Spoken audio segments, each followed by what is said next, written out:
Bueno, arranquemos con lo nuestro. Hubo un par de ustedes que me contó, algunos por las redes y otros personalmente, que fueron corriendo a abrir la Biblia. Cosa que Dios agradece mucho. Y todos los que me escribieron me lo comentaron como bien, como que redescubrieron una posible lectura, sobre todo del Génesis, diferente. Está buenísimo, está buenísimo. De eso se trata este curso, de animar a ir a los libros desde un lugar distinto al usual. El grado de complejidad de los libros que vamos trabajando empieza ahora como a problematizarse. Pasamos así sin filtro, sin postas en el medio, de Dios a su muerte, digamos. Porque la muerte de Dios es uno de los temas que se trabajan fuertemente en este libro tan particular que vamos a hablar hoy, que vamos a explicar hoy, que es Así habló Zaratustra de Nietzsche. Y hay un grado de complejidad especial que tiene que ver con que, no sé si el texto es difícil, pero amerita el mismo tipo de abordaje que uno, o que propuse la clase pasada hacer con el Génesis. Son textos para no entrarles de manera lineal.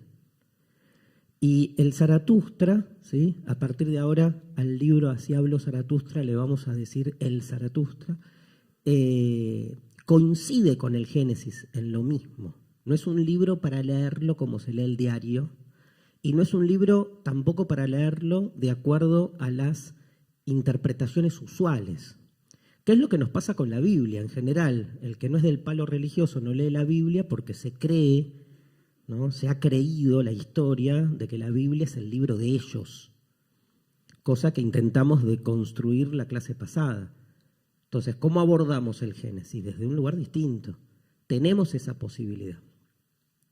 Con el Zaratustra pasa lo mismo, o sea, hay interpretaciones así como más canónicas. Nietzsche en algún sentido tiene sus ortodoxias, tiene sus heterodoxias.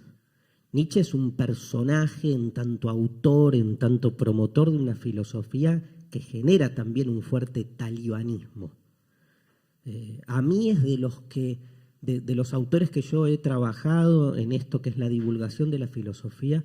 Si uno recorre, no sé, los textos que por ahí escribí o algunos videos donde explico a Nietzsche, por ejemplo el de la clase de acá de el año pasado o hace 2 años, es uno por los que más me han puteado.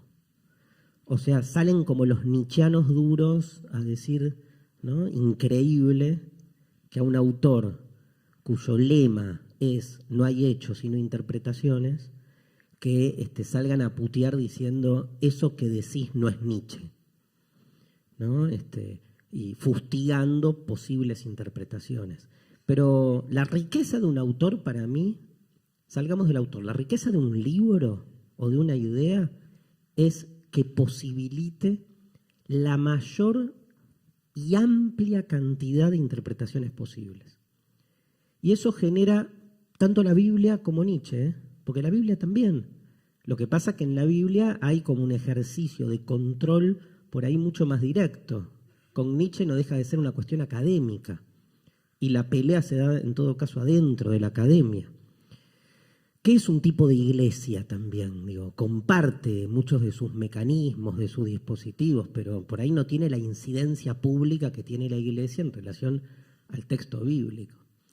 Entonces, hay muchos Nietzsches. Los libros realmente son para ser leídos desde perspectivas muy diferentes. Piensen que nada, Nietzsche era libro de cabecera de Hitler, de Lenin, del Mayo francés. Digo, si uno recorre el arco ideológico de arriba para abajo, de izquierda a derecha, siempre hay un Nietzsche. Y uno no entiende entonces dónde colocarlo, ¿sí? Es un pensador individualista, es un pensador colectivista. O sea, hay un Nietzsche feminista y hay sinfín de textos donde Nietzsche se burla de la mujer o hace de la mujer una metáfora muy especial, digamos, con fuertes cuestionamientos. Pero claro, lo que tiene a favor la filosofía de Nietzsche es que como está amparada de algún modo en el carácter metafórico de todo lo que dice, entonces los defensores de Nietzsche o los que queremos salvarlo de algunas ideas que por ahí tienen consecuencias que van en contra de lo que uno quiere que Nietzsche diga, siempre tenés la manera, eso es la posverdad, ¿no? Siempre tenés la manera de entender que en realidad la palabra mujer está simbolizando otra cosa, la idea de carencia y que eso nada y bla, bla, bla, y suena bárbaro. Y entonces, siempre que Nietzsche dice o habla mal de la mujer, ¿no? Tachas mujer y pones otra cosa. Esas políticas de la interpretación está bueno también evidenciarlas. Porque estamos hablando de un autor, digamos, que realmente da para entrarle desde lugares muy distintos, y eso, digo, me parece hacia la grandeza del autor, del libro, y también lo complejiza, lo problematiza, ¿no? Es muy difícil tener como una interpretación ordenada, ¿no? Como un manual. Es muy difícil encontrar un manual bueno como lo hay de otros autores, como una introducción a Nietzsche que uno diga, está bien, mirá, está ordenado su sistema. Porque no hay sistema en Nietzsche. Porque es un autor, digamos, que se está peleando todo el tiempo contra todo lo que nosotros le exigimos al acto intelectual. Orden, sistema, método, comprensión. Esas cuatro características Nietzsche las a martillazos, las destruye. Lo que busca es exactamente lo contrario, un pensamiento asistemático, sin método, a tal punto sin método que los distintos libros están escritos hasta desde lenguajes diferentes, como si no fuese el mismo autor en algún punto. Cuando uno lee textos distintos, hay obviamente una línea, un perfil, una identidad, pero también juega mucho a eso. En ese contexto, hoy vamos a hablar de Así habló Zaratustra, una obra muy particular, diría que es la obra de Nietzsche, de todas.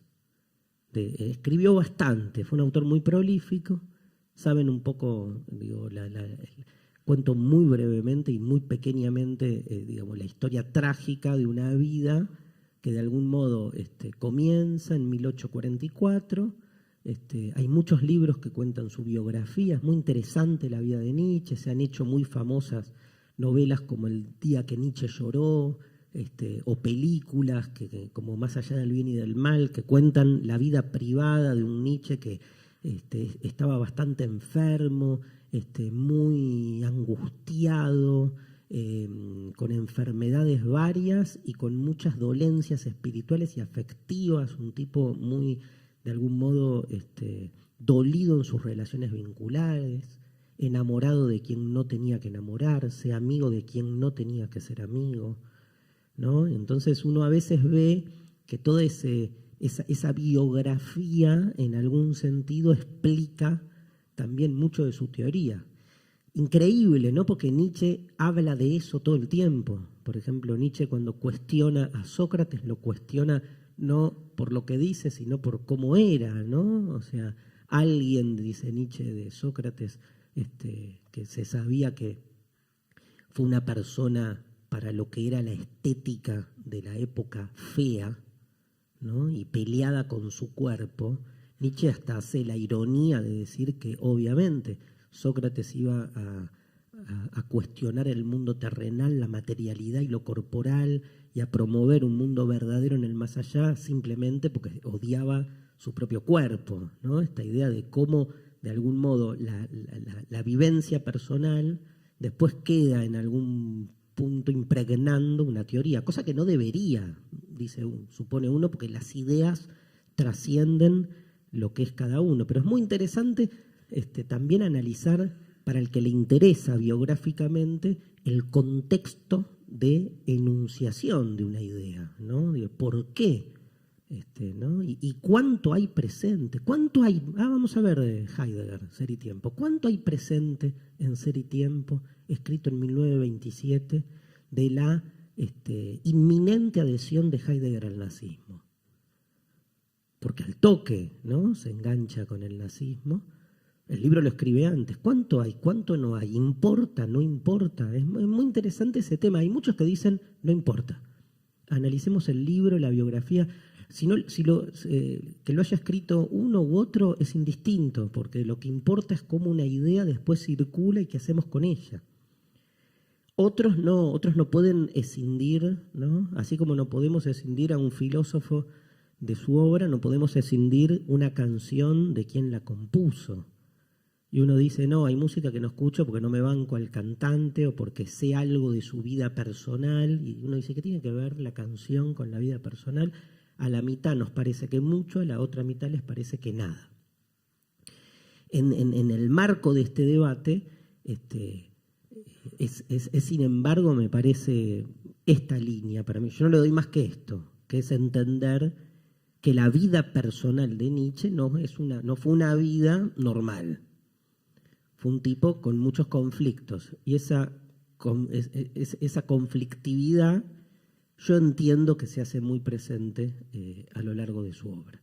En el marco de esa obra, el libro Zaratustra, decía, es uno de los libros para mí primordiales, pero además marca un giro en la filosofía de Nietzsche. Es un libro tardío, de los últimos que escribe, y estamos hablando de la década del 80, principios de 1880, lo escribe ahí y marca un giro en la filosofía que venía haciendo hasta entonces. Ahora voy a hablar un poco del lugar del libro y qué es lo que de algún modo modifica. Lo más, digamos, ejemplar de ese libro que ustedes tienen que manejar es que es un libro donde cambia absolutamente el género. O sea, es un libro escrito de un modo tal que no coincide con ninguno de los libros anteriores como fueron escritos. ¿Cómo fue escrito el Zaratustra?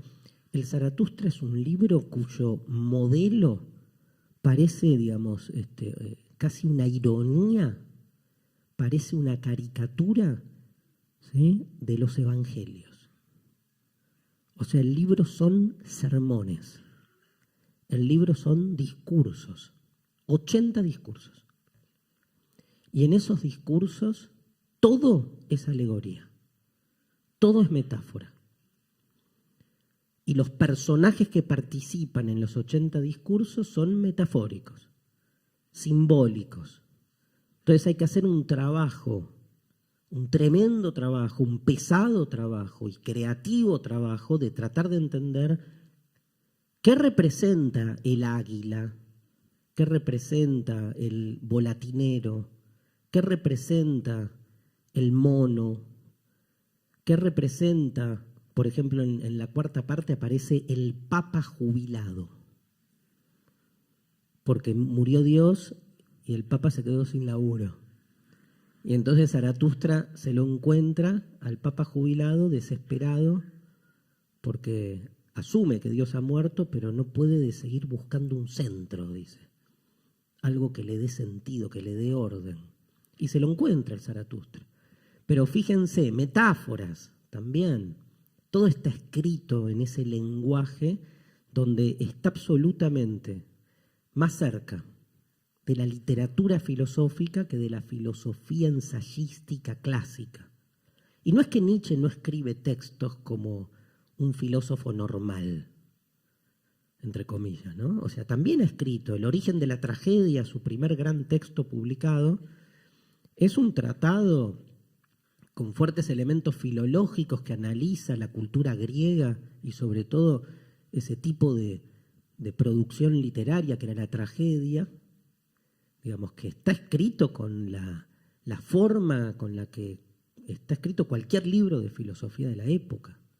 Pero lo que le va pasando a Nietzsche es que va cada vez más peleándose contra su propia normalización y empieza cada vez más a darle lugar a formas de la escritura que se pelean con lo que es el canon filosófico literario. ¿Qué es un canon ¿Y qué es el canon filosófico literario? Es leer un texto y reconocer a qué género pertenece. Ustedes leen una poesía y saben que es poesía. No por lo que dice, sino por el modo en que está escrito, porque respeta ciertas características que son parte de ese género específico que es la poesía. Hasta que leen los poemas en prosa de Baudelaire y dicen, mierda, está escrito en prosa, pero es poema, ¿dónde lo pongo? Y ahí entra una discusión hermosísima que es la discusión por la frontera entre los géneros. Nuestros tiempos posmodernos, entre otras cosas, se caracterizan por la desdiferenciación de géneros, por el pastiche, se mezclan, ¿no? Entonces hay poesía hasta en una publicidad, y mucha, y efectiva. Y empiezan a darse esas mezclas. Entonces, el género, pero en esa época, en el siglo XIX, todavía había como un fuerte, digamos, se celaba mucho, se cuidaba mucho el respeto por los géneros. Y los textos de Nietzsche empiezan a perder ese respeto. Entonces uno va leyendo nuevos libros con el paso de los años. Él nace en 1844, muere en 1900. Escribe desde 1870 hasta 1890, más o menos, 1889. Esos 20 años casi son de producción literaria escrita.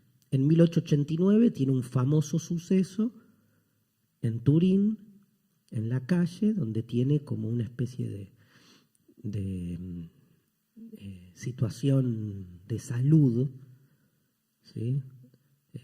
Importante.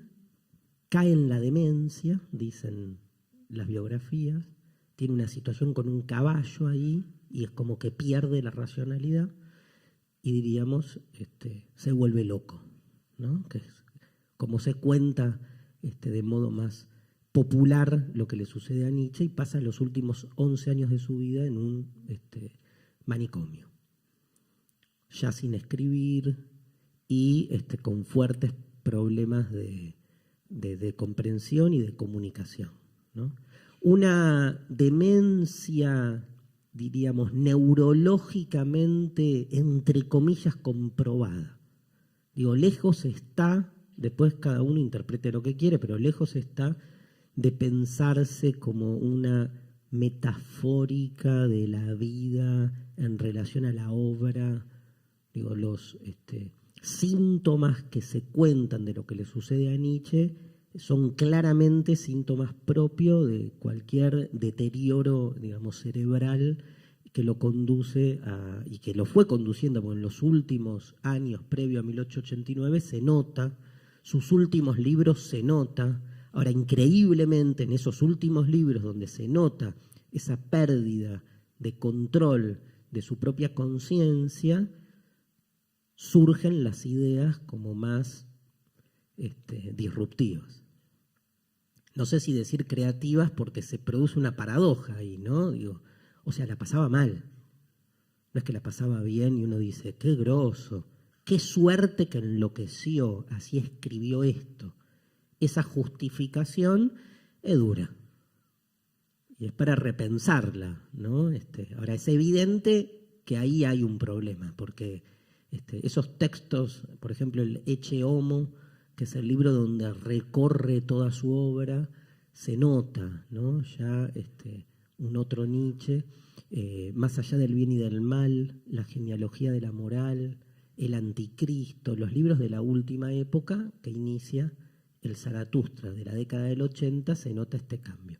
Nietzsche empieza a correrse del canon filosófico. Por ejemplo, escribe muchos aforismos.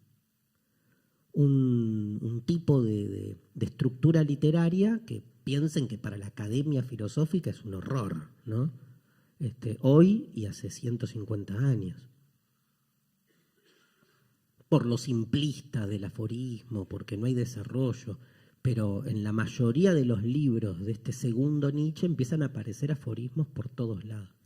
Muchos que ustedes conocen muy bien, de los famosos, lo que no te mata te fortalece, ¿no? Que después circulan en frases.com por la red y que son reales, digamos, tienen su origen en libros que después uno está leyendo un libro de Nietzsche y se encuentra con ese aforismo y dice, no te puedo creer, acá está.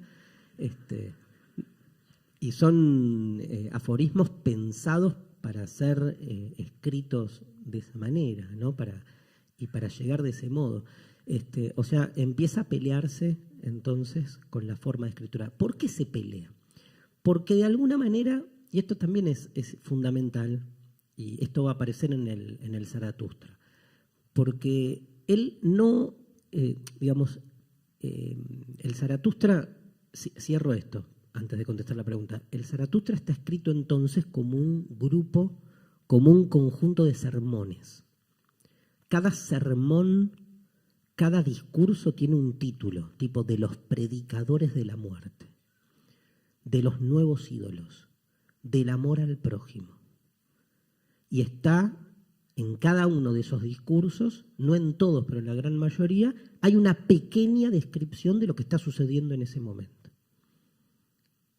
Zaratustra, bueno, lo explico al revés, después contesto la pregunta, cuento esto antes. Zaratustra es un personaje, o sea, Nietzsche crea un personaje. Es muy raro en filosofía que se cree un personaje. El que escribe filosofía escribe, piensa, hasta escribe hoy en día de modo impersonal, en tercera persona. Ya escribir en primera persona es un escándalo. Acá crea un personaje que ya hace su primera aparición, empieza a aparecer en un libro, digamos, que escribe en paralelo, que se llama La Gaya Ciencia, librazo también. Por ejemplo, hay un famoso texto donde Nietzsche anuncia la muerte de Dios, que lo hacemos en Desencajados, donde Nietzsche compone a un loco que llega a un mercado anunciando la muerte de Dios. El Zaratustra es todo así. El personaje del Zaratustra, libro que está dividido en 4 partes, son 4 secciones, un libro, digamos, largo, no es acá lo tengo, esta es una edición posible del Zaratustra. 4 secciones y una introducción donde cuenta que un día Zaratustra, ¿quién carajo es Zaratustra? No lo dice. Uno investiga es esto, ¿no? Ya quedó como, uno investiga, googlea y se entera que Zaratustra es una especie de profeta dios de la religión persa antigua, fundador del mazdeísmo. Evidentemente, Nietzsche toma la metáfora, toma el nombre y lo lleva como para resguardar, sí, algunas características fundamentales de este personaje, que es mago, que es profeta, y una que me parece clave, que es extranjero. ¿Sí? La filosofía siempre es extranjera. No habla el lenguaje que se habla, por eso es extranjera. No se hace las preguntas que hay que hacerse. No resuelve los problemas que hay que resolver. Es extranjera porque propone ir por otro lado. Es extranjera en ese sentido, en que, digamos, se vuelve en principio un otro, incomprensible porque maneja otros códigos. Y es una extranjería frente a la cual o le cerrás la puerta o le pegás un golpe, ¿sí? O los echás, o sos hospitalario con esa extranjería. Abrís la puerta y el extranjero viene y te lleva puesto, porque te transforma. Le habilitás una silla en la mesa. Y él llega y cambia el esquema. Todos estamos brindando y él brinda en otro idioma, o brinda por otras cosas. Y uno dice, ¿qué? ¿No? Entonces rompe la homogeneidad que hay de uno consigo mismo y con los propios. Nos discontinúa, digamos, ¿no? Por eso es medio como impactante lo que genera la filosofía. Zaratustra es extranjero, tiene que ser extranjero. A ver, vamos a la filosofía oficial. Sócrates, cuando se defiende frente al tribunal que lo acusa, lo primero que dice es: yo soy hijo de esta sociedad, soy ateniense como todos ustedes, pero ustedes me están escuchando como si fuera un extranjero.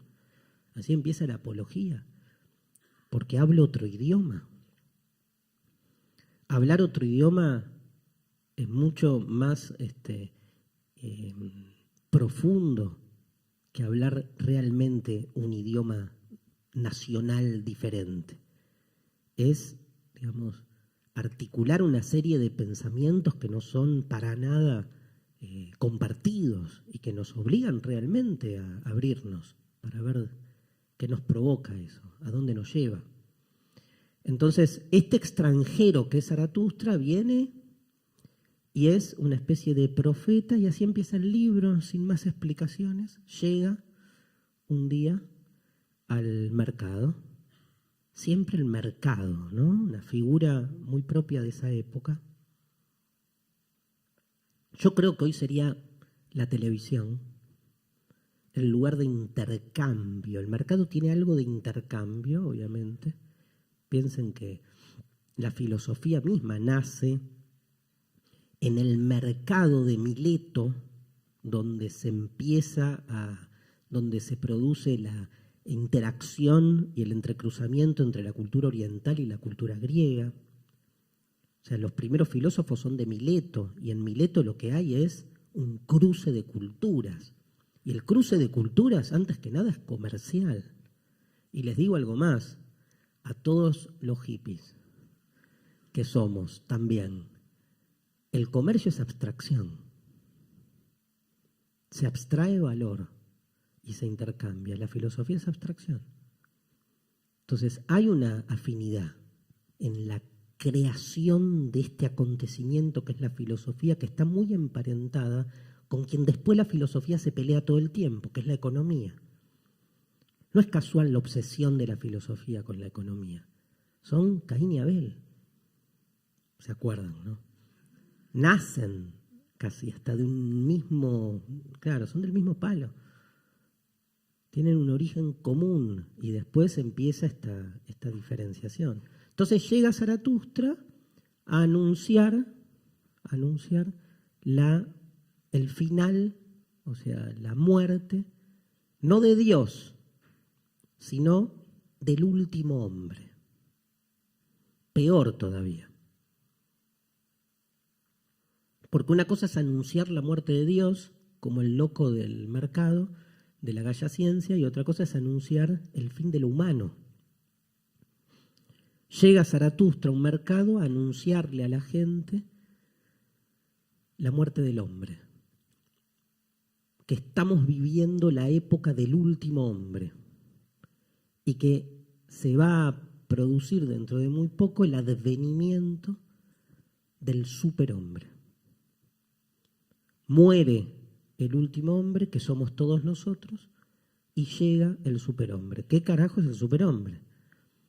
Ese superhombre primero ha dado a múltiples cuestionamientos en relación a la traducción del concepto. Para muchos, superhombre es una traducción española que traiciona el propósito del término alemán, que más que sostener la idea de un hombre superior o de un hombre, el super da un hombre que potencia la mayoría de sus rasgos, o sea, suponete el superhombre seríamos nosotros, pero con un cerebro que funcionara más pulido, que tuviéramos más fuerza, que no nos cansáramos tanto, que no nos engripáramos. O sea, es tomar el modelo de ser humano, idealizarlo y pensar al superhombre como si las características que nos constituyen como ser humano se exacerbaran a su máxima expresión. Bueno, no, es todo lo contrario. En realidad el que viene siempre es esta figura profética del advenimiento de un nuevo tipo de ser humano. Por ejemplo, un buen término sería posthumano. Otro buen término sería ultrahumano. El ultrahombre, el posthombre.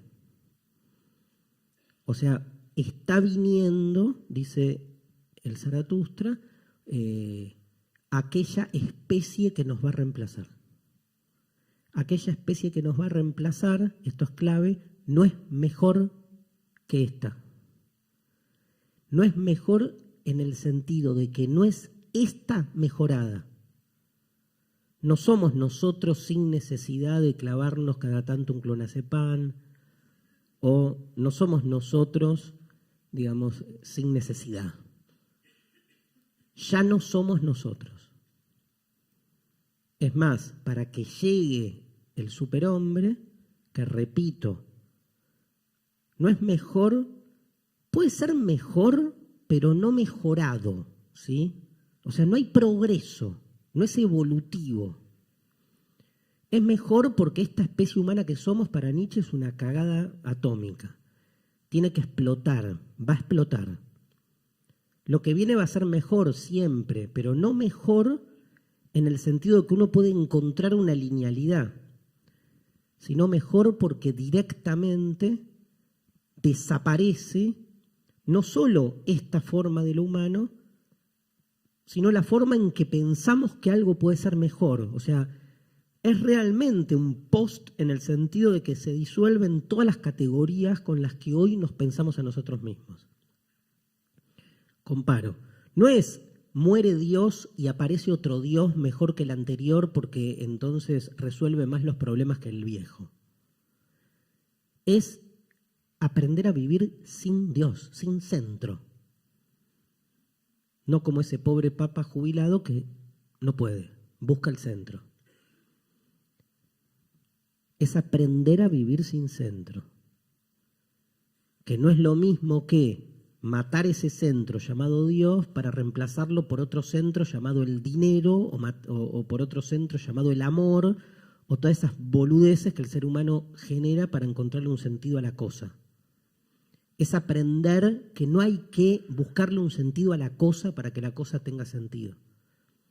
Que puede no tener sentido y tal vez ese es el mejor de los sentidos. O sea, es romper la lógica, el ultrahombre, el posthumanismo, el superhombre. No renuncio a la palabra porque la expliqué y entonces ya no nos confundimos. Amerita una cosa completamente nueva. Entonces, ¿qué hace el Zaratustra? Son las 8 primeras páginas, que las pueden leer hoy a la noche. Escucha el mercado, la gente lo escucha a Zaratustra, que dice, estos son los rasgos del último hombre, que somos nosotros.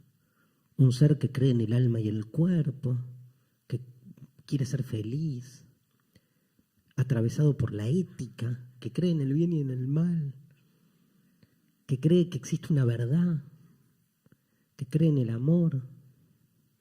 Este último hombre decadente, degradado, que comienza su derrotero hacia la miseria que somos hace más de 2000 años y por culpa de dos grandes responsables. Nietzsche tiene muy claro quiénes son los que inician la decadencia del ser humano. Se llaman Sócrates y Jesucristo. Los dos grandes creadores de la negación de la vida, porque ambos dicen que la verdadera vida está en el más allá. Crean la ilusión del más allá y con eso niegan la terrenalidad. Y además generan toda una metodología y una economía al servicio del acceso a ese más allá. Porque de última postula que este mundo es una mierda, que el más allá es el mejor de los mundos, morite y punto. Ahora, si después de todo esto fundás una prepaga que ¿no? tiene todas las características necesarias para que uno, pagando fielmente cada mes la cuota, se garantice el acceso, entonces te das cuenta que hay algo más en juego ahí. También es cierto, y Nietzsche también lo dice, que estos dos personajes en sí mismos no importan, no es que son responsables.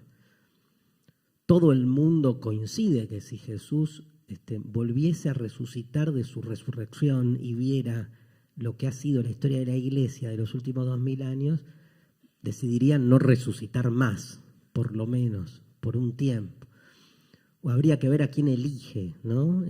Si a las grandes cúpulas eclesiásticas o al trabajo, ese trabajo en el barro de un montón de personas, digamos, hospitalarias, dedicadas al trabajo religioso, que no se cuelgan anillos ni nada de eso, sino que se rompen el orto en los barrios trabajando con la gente para que el mensaje religioso sea un mensaje transformador.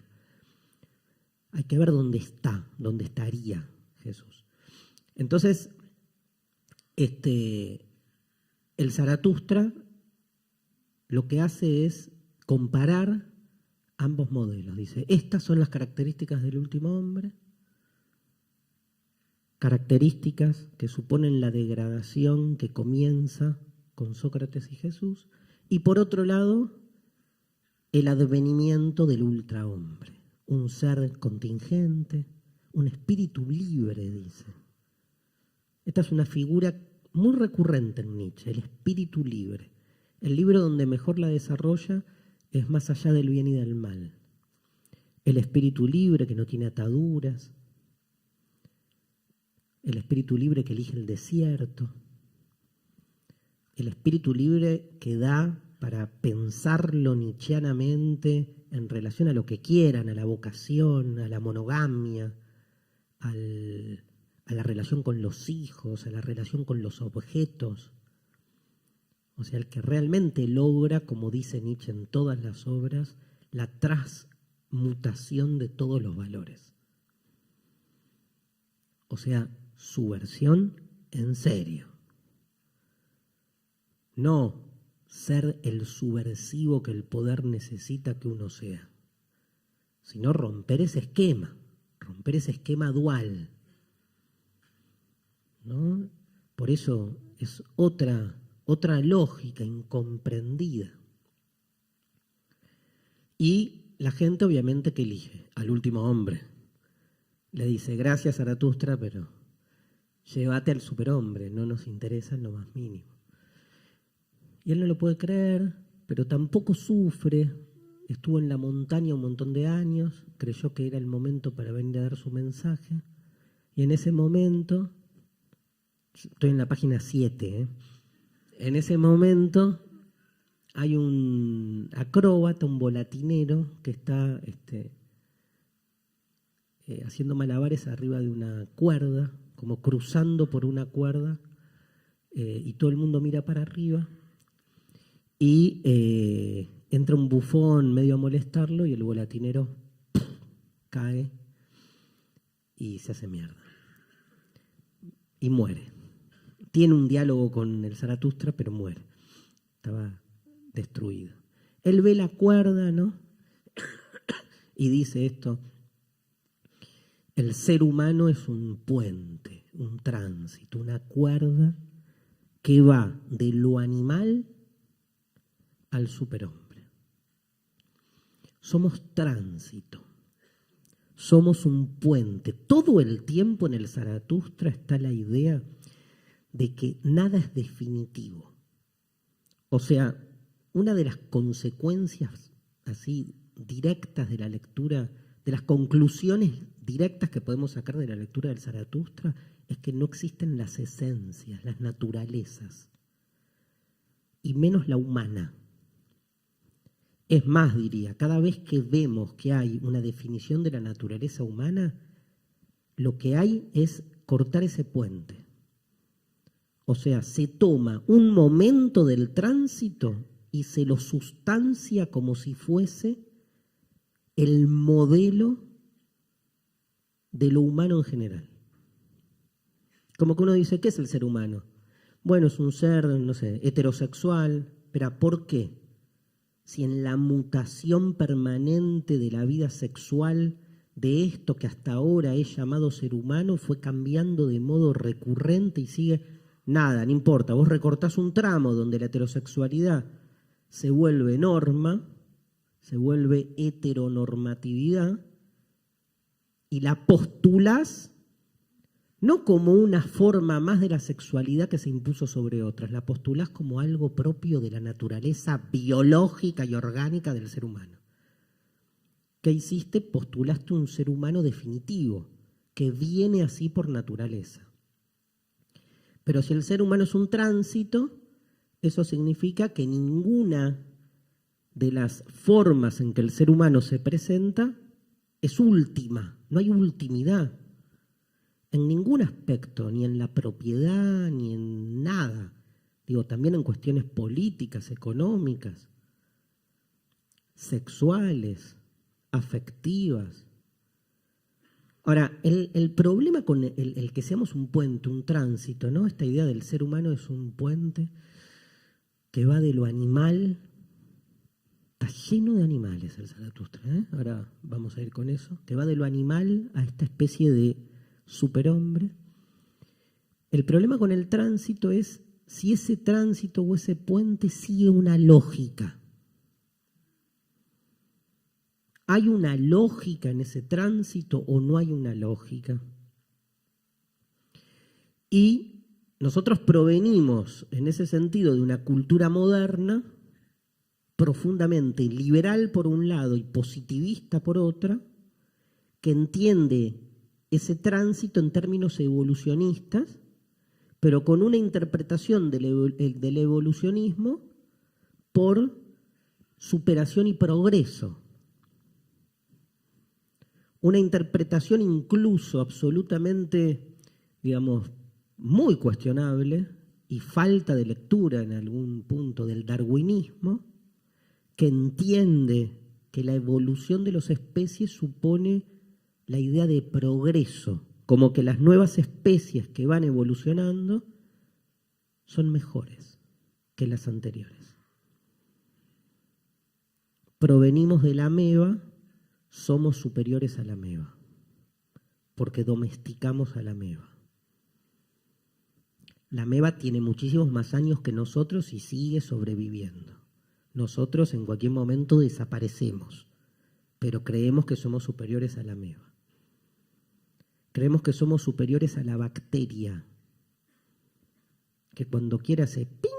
Cáncer y se terminó la vida. Y uno cree que domina el mundo bacteriológico. Cuando uno se pone a pensar esa supuesta evolución de las especies y el lugar que ocupa lo humano con esa narrativa del ser humano como dueño y señor, ahí se da cuenta cuán presentes están todavía las metafóricas bíblicas y esas lecturas del ser humano, ¿no?, como dueño de la creación. Pero sobre todo en términos positivistas como producto de una evolución donde se supone que en cada nuevo estadio logra resolver los problemas que los anteriores no podían. Esa vieja idea adaptacionista que la jirafa es un caballo que empezó a estirar el cuello porque no llegaba a comer la comida que estaba arriba del árbol. El adaptacionismo, que es una de las teorías biológicamente más refutadas, ¿no?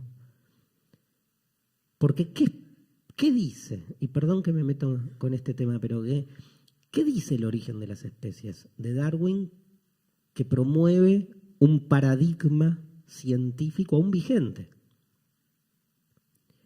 que en realidad es al revés. Las especies,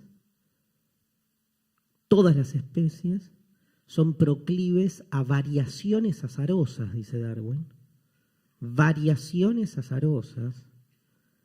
O sea, en una especie hay una cantidad de individuos que por diferentes razones provocan diferencias, mutaciones ilógicas, irracionales, sin una explicación causal, que luego genera que ante una incidencia exterior, los que por azar tienen una mayor capacidad de supervivencia, sobrevivan.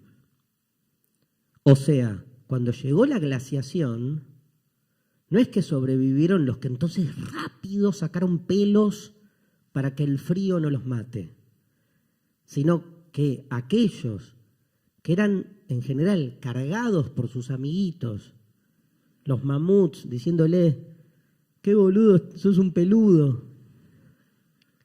Ese peludo que tuvo más pelo de pedo, porque la palabra más importante de todo el darwinismo es de pedo, variaciones azarosas. De pedo es el que cuando llegó la glaciación sobrevivió. O el que cuando se quemó la isla tenía el pico más duro y nadie le quería dar un beso porque te besaba bien. Y ese pobre pájaro al que nadie quería besar fue el que pudo terminar rompiendo la cáscara de aquellos alimentos que quedaron frente al incendio que arrasó con los alimentos más blandos.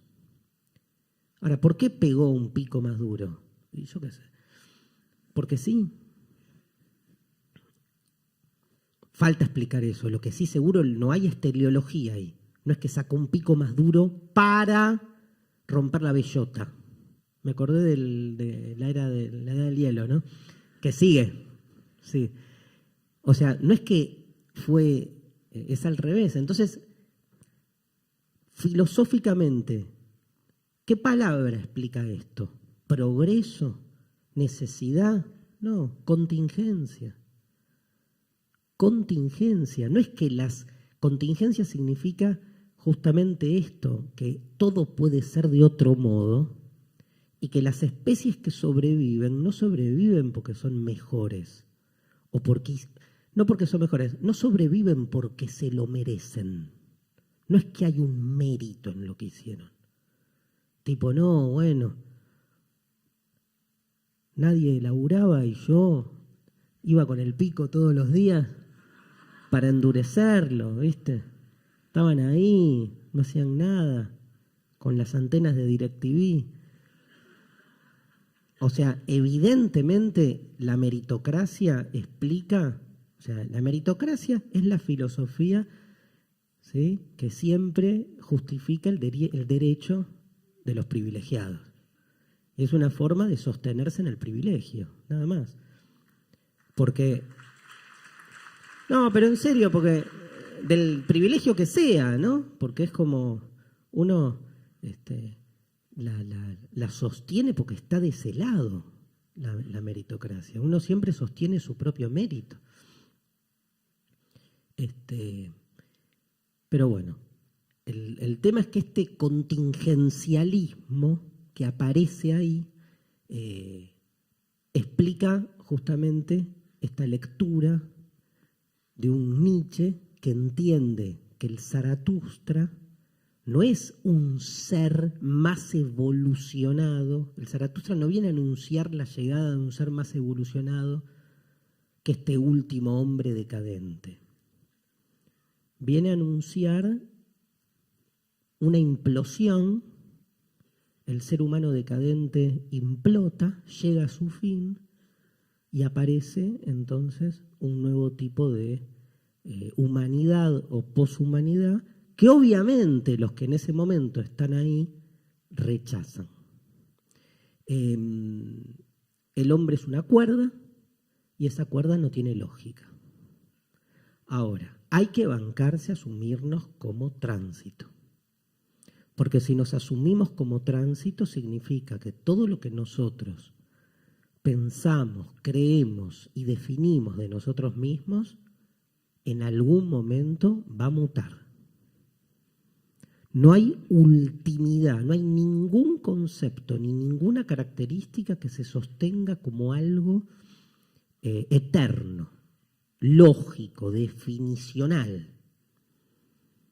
O sea, no solo todo muta, sino que en algún punto esa transición, ese hombre como puente, ese ser humano como puente, supone una transición contingente.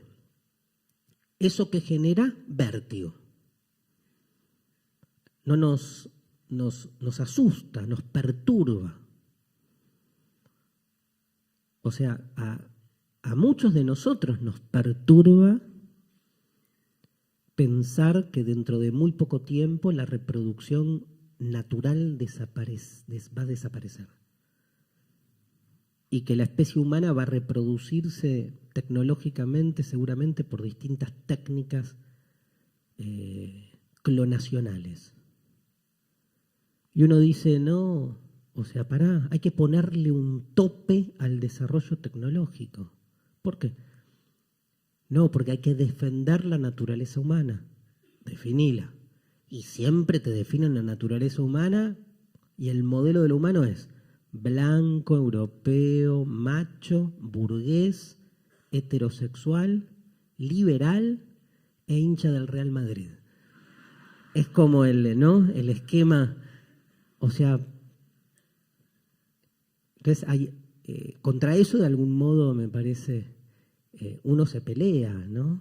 Contra esta idea de hasta que uno se pelea y al mismo tiempo uno entiende el manotazo de ahogado permanente que hacemos para idealizar un estadio de esa transición como estadio final.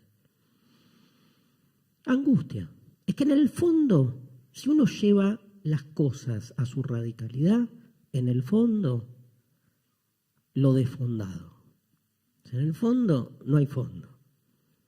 Entonces, creamos fondos. ¿Sí? El Zaratustra viene a romper todo fondo.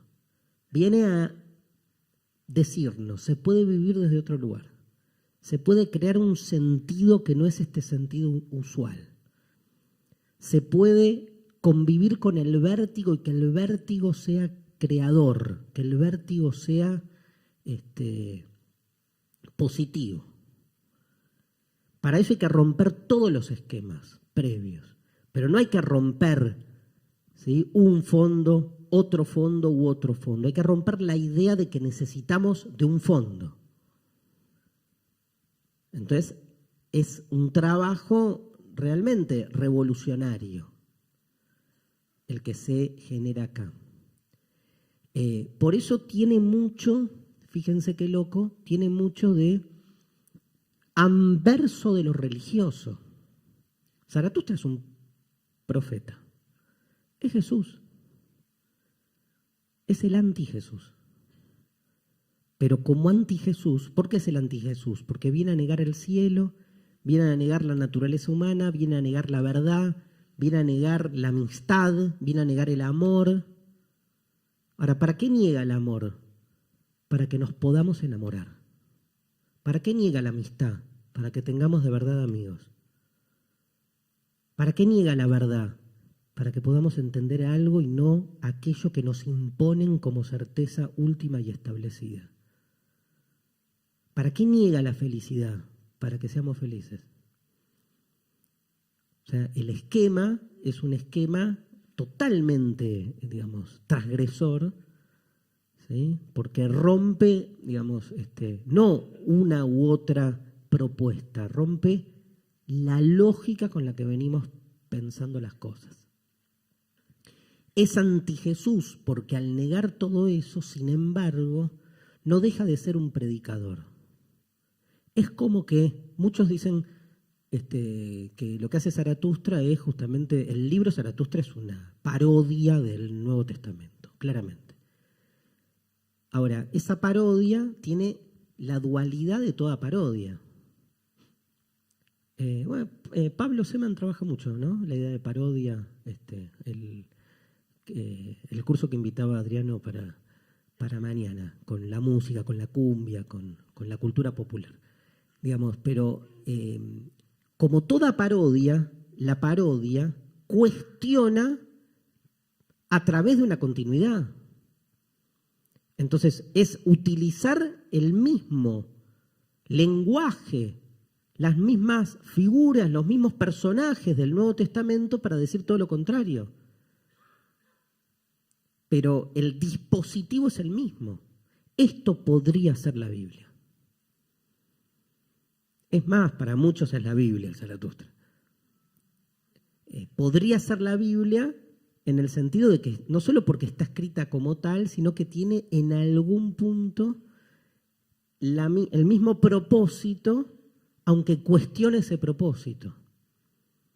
Porque podría haberlo escrito distinto, pero claro, Nietzsche es un provocador. Él entiende que la mejor manera de hacer implotar a la Biblia es desde su propio lenguaje. O sea, vos fijate, la Biblia da para lo que es, pero también para esto. Y surge de una misma base.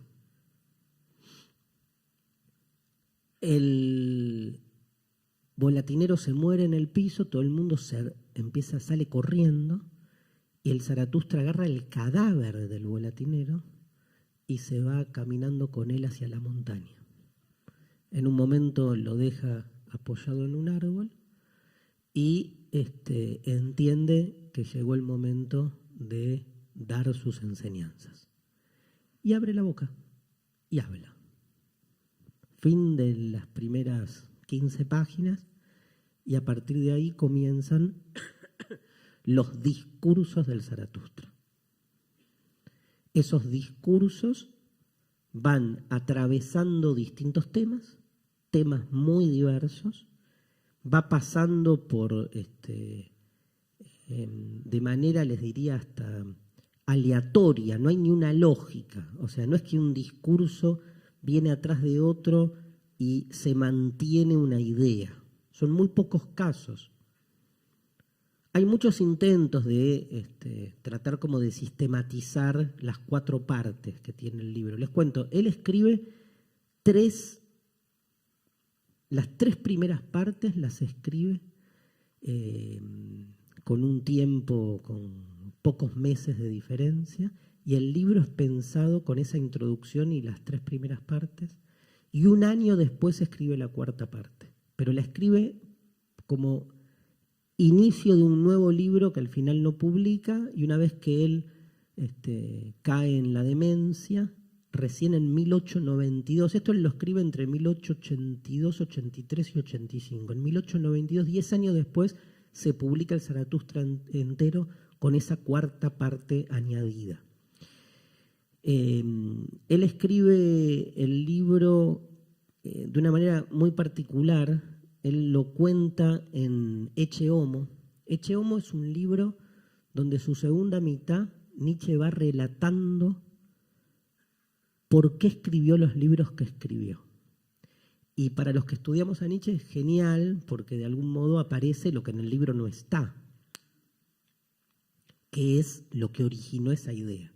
Él estaba ya bastante enfermo de sus distintas dolencias, y entonces estaba retirado en la montaña y paseaba, y cuenta que entre esos paseos se le aparecieron 2 ideas claves. La primera es la del eterno retorno, que es tal vez la idea del Zaratustra, el eterno retorno de lo mismo. Y después que escribir este libro, esto lo cuenta él en Ecce Homo, libro que les recomiendo leer, y que la idea de que el protagonista del libro fuera este profeta Zaratustra también se le ocurrió en un paseo. Dice literalmente: Zaratustra me asaltó. Y es muy poético el relato,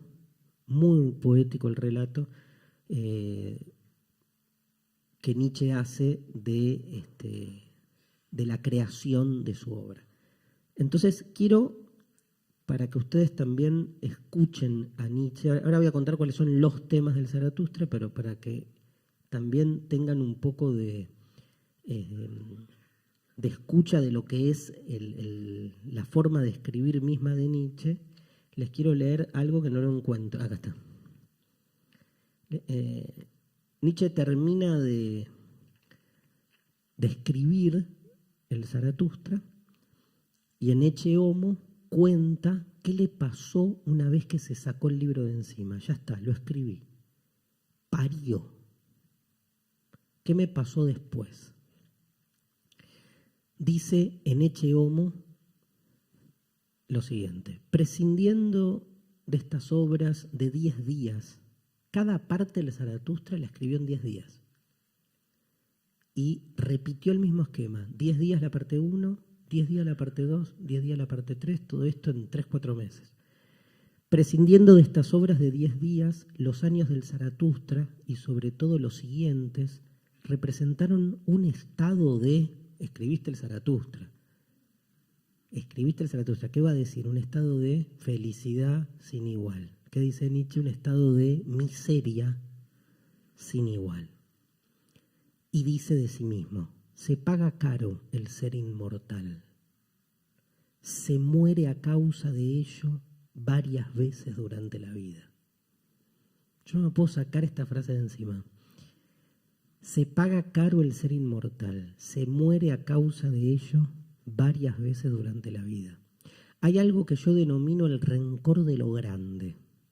Todo lo grande, una obra, una acción, se vuelve inmediatamente acabada en contra de quien la hizo. Este se encuentra entonces débil justo por haberla hecho. No soporta ya su acción, no la mira ya la cara. Tener detrás de sí algo que jamás fue lícito querer, algo a lo que está atado el nudo del destino de la humanidad, y tenerlo ahora encima de sí, casi aplasta el rencor de lo grande. O sea, Nietzsche está convencido ya que este libro va a cambiar la historia de la humanidad, ¿no? Y desde ese lugar, sabiendo que él fue el medio para que esto surgiera, dice, la estoy pasando mal, como el gato Gaudio. La estoy pasando mal, y el rencor de lo grande, ¿por qué? Porque escribí algo que va a ser de tal trascendencia que me lleva puesto, me puede. Una segunda cosa, además de este rencor de lo grande en contra de quien lo hizo, o sea, que me persigue, esa creación que es el Zaratustra me persigue toda la vida. Pensemos nuestras pequeñas creaciones, si no nos persiguen toda la vida. ¿No? Bueno, a mí sí. Las pequeñas que hemos hecho, incluso los hijos, ¿no? Una segunda cosa, dice el Zaratustra, dice Nietzsche en realidad, es el espantoso silencio que se oye alrededor. La soledad tiene 7 pieles. Nada pasa ya a través de ellas. Se va a los hombres, se saluda a los amigos. Nuevo desierto. Ninguna mirada saluda ya. En el mejor de los casos, una especie de rebelión. Tal rebelión la advertí yo en grados muy diversos, pero en casi todo el mundo que se hallaba cerca de mí. Parece que nada ofende más hondo que el hacer notar de repente una distancia. Las naturalezas aristocráticas que no saben vivir sin venerar, las naturalezas aristocráticas que no saben vivir sin venerar son escasas. Y una tercera cosa es la absurda irritabilidad de la piel a las pequeñas picaduras. Una especie de desamparo ante todo lo pequeño. La estaba pasando mal, evidentemente, ¿no? No solo el rencor de lo grande que me presiona, sino, digamos, la irritabilidad de lo pequeño. El spleen, ¿no? Esa sensación de tedio permanente, pero no frente a lo grande, frente a lo chiquito. No es que me molesta la baja presión o la humedad, me molesta esto. O sea, me molesta el respirar, lo pequeño, lo más íntimo. Una especie de desamparo ante todo lo pequeño. Esto me parece estar condicionado por el inmenso derroche de todas las energías defensivas que cada acción creadora, cada acción nacida de lo más propio, de lo más íntimo, de lo más profundo, tiene como presupuesto. Bueno, sigue, ¿no? Lo pueden leer, Ecce Homo. Lo que en palabras de Nietzsche le provocó la escritura del Zaratustra. Empiezan los discursos, y el primer discurso es como el más, para mí, emblemático de lo que va a ser un poco su propuesta. Yo les decía que hay temas en el Zaratustra que son temas que se repiten. El primero es el eterno retorno, una figura muy particular que ahora la vamos a analizar. El segundo es el superhombre. El tercero es la muerte de Dios, que aparece en muchísimos de los capítulos. Y por último, un tema que después es el tema que queda siempre en el Nietzsche póstumo, porque es un tema que Nietzsche no desarrolla tanto en su obra, pero de algún modo, ¿saben cómo es la historia? Él deja un montón de escritos no publicados y pide que esos escritos no se publiquen, pero la hermana lo caga y los publica. En los archivos Nietzsche, que además los abre con la presencia de Hitler, que es el que subvenciona el armado de todo esto, ¿no? El marido de Elizabeth, la hermana bastante enferma, la relación también con él de Nietzsche, era una especie de proto-nazi, porque el nazismo no existía en la época en que Nietzsche muere, pero se sabe, entre otras cosas, que viene con Elizabeth a Paraguay a fundar una especie de comunidad aria, o sea, un tipo, digamos, difícil, ¿no? Y la hermana hace esto, de hecho también tergiversa textos, cambia palabras. Hay unos textos donde donde aparece la palabra perro, la tacha y pone judío, así de frente. Entonces, la crítica filológica de la obra de Nietzsche es también darte cuenta hasta qué punto ese texto era un texto cierto o no. O sea, hay mucha polémica. Es tanta la polémica, para que vean la satirización de esto. No me acuerdo si esto lo conté en alguna clase de acá del curso, pero que Derrida, por ejemplo, en Derrida un día se aparece con un texto impresionante donde cuenta esto, que un par de filólogos estaban discutiendo la autenticidad de un manuscrito de Nietzsche. Y en el texto, en ese manuscrito, escrito a mano arriba, decía: he olvidado mi paraguas. Y entonces la discusión era si era una cita. O sea, si el texto tenía que ser considerado un fragmento de la obra de Nietzsche o no, porque estaba escrito en el papel donde Nietzsche estaba escribiendo su obra. Pero Nietzsche escribió: che, la puta madre, me olvidé el paraguas. Ahora, al estar escrito en la hoja donde él escribía como manuscrito su obra, ¿es o no es un acto intencional? Y si lo puso para que ahora, 150 años después, estemos nosotros pensando acerca del carácter original o no de la autoría de un texto. Bueno, todas estas cosas pasan con Nietzsche, porque es como un prócer. O sea, hay millones de investigaciones acerca de lo que quiso decir. En el caso de la hermana es como más lineal, ¿no? O sea, tachó y puso. Y se entiende un poco este esquema. Ahí aparece la idea de voluntad de poder, es el cuarto tema, la voluntad de poder.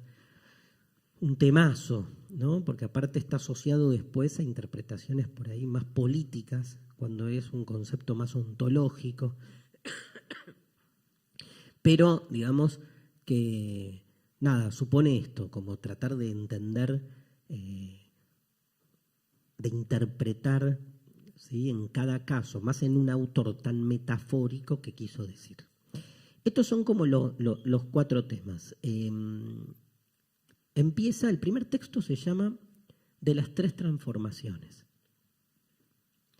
Es un texto famoso porque cuando uno hace un curso de Nietzsche, y yo repito lo mismo que voy a decir ahora, digamos, el de los 80 discursos del Zaratustra, el de las tres transformaciones es como el más así, de rápida comprensión.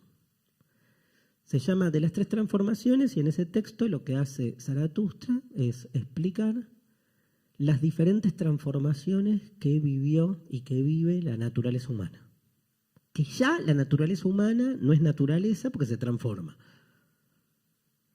Entonces dice: al principio fuimos camello. Y uno dice: ¿qué? ¿Por qué camello? Fuimos camello. Y no dice: el camello es una metáfora del peso de la moral que nos exige y nos obliga a una ética del deber que no tiene nada que ver con nuestro propio deseo. La joroba del camello es el peso que tenemos que soportar en contra de nuestra voluntad para cumplir con los mandatos que siempre algún hijo de puta, que es un concepto kantiano, nos exige o nos condiciona. Claro, el camello es una metáfora ideal para entender a aquel que además guarda en sí mismo su propio alimento, pero un resguardo que en algún sentido también lo coloca en una situación de docilidad y además y en una situación como que no larga, ¿no? Como que ese almacenamiento en la joroba de ese agua, podríamos pensarlo en términos de represión, lo que uno reprime para sobrevivir. Entonces no hago lo que quiero, no te digo lo que quiero, me la morfo todo el tiempo. ¿Y qué hago? Y camino cabizbajo. Porque de última esa joroba, ¿no?, tira para abajo y soy útil a transportar gente que me domestica y me utiliza. Nada, o sea, no dice eso. Dice camello y el camello tampoco no dice nada, ¿eh? Es el camello, aparece la palabra deber y mucha metáfora, mucha metáfora. A ver, no lo iba a leer, y no lo leo todo, pero para que vean qué dice y qué no dice, Nietzsche, el Zaratustra, en su primer discurso, escribe así, dice: os indico las 3 transformaciones del espíritu. La del espíritu en camello, la del camello, segunda transformación, en león, y la del león en niño. Muchas cosas pesadas hay para el espíritu fuerte, sufrido y reverente. Apetece su fuerza lo pesado, lo más pesado. ¿Qué es pesado? Pregunta el espíritu sufrido y se arrodilla cual el camello ansioso de llevar pesada carga. ¿Qué es lo más pesado, oh héroes?, pregunta el espíritu sufrido para que yo cargue con ello y goce de mi fuerza. ¿No es esto lo más pesado, humillarse uno para herir su soberbia? ¿Echarlas de estúpido para burlarse de su sabiduría? ¿O es esto apartarse uno de su causa en el instante en que triunfa? ¿Subir a altas cimas para tentar al tentador? ¿O es esto alimentarse con las bellotas y el pasto del conocimiento y en aras de la verdad pasar hambre del alma? Y sigue. ¿Qué es el camello? ¿Quién es el camello? ¿Cuándo somos camello? Hay muchas formas de entrarle. El tema es que en algún momento el camello se transforma en león. ¿Estamos haciendo filosofía? ¿Estamos haciendo literatura? ¿No es la filosofía literatura? ¿Estamos haciendo ciencia? No. Es muy también problemático el modo en que trabaja las ideas, ¿no? Para mí es absolutamente revelador. Digamos, yo entiendo algo cuando leo esto, porque no entiendo linealmente. Y creo que la filosofía es eso. Exige pensar, che, ¿qué querrá decir cuando dijo camello? ¿Y cuándo lo pienso? Ahora no sé. Lo pienso. Ahora me vuelvo y me vuelvo a Capital y pienso, che, camello, mirá, ¿y qué? Y te enganchás, y en el lugar menos pensado. Porque eso genera la metáfora. Mutó el león. ¿Qué hizo el león? El león se apropia de su propia fuerza y se vuelve amo. Si el camello es el tú debes y es el que lleva la carga de la moral y del mandato, el león es el dueño de sí mismo, autónomo, que decide por sí y que de algún modo se vuelve el rey de la selva, como somos nosotros, ¿no? Los amos de la creación o los reyes de la naturaleza. Y entonces logra ese león evolucionar, no aparece esta palabra ni en pedo acá, pero evolucionar de la forma camello a la forma león. ¿Qué está contando? ¿La historia de la humanidad?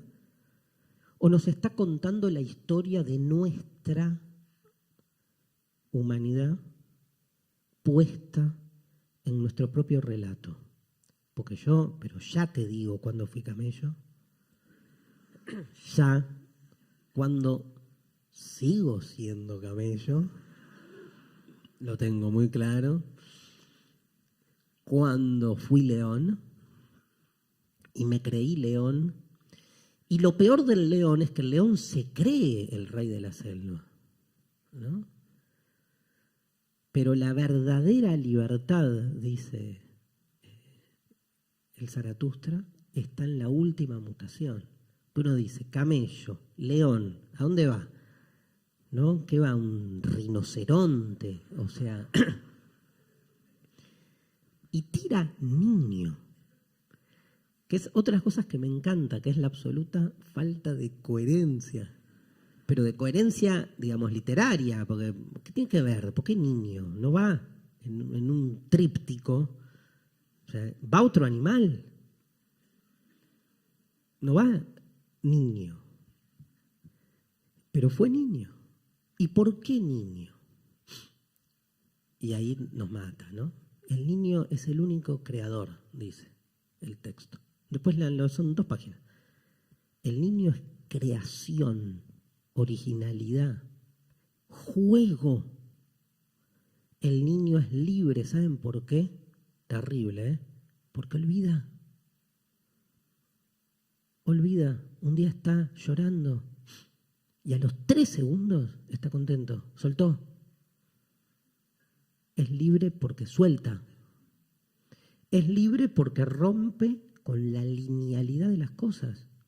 Lo que para nosotros es una cuchara, para el niño es una espada, un micrófono, una varita mágica, una pala. Para el niño ninguna cosa está encorsetada, abandonada y esclavizada en la unilinealidad de sentido. Para un niño una cosa no es una cosa, es también muchas cosas.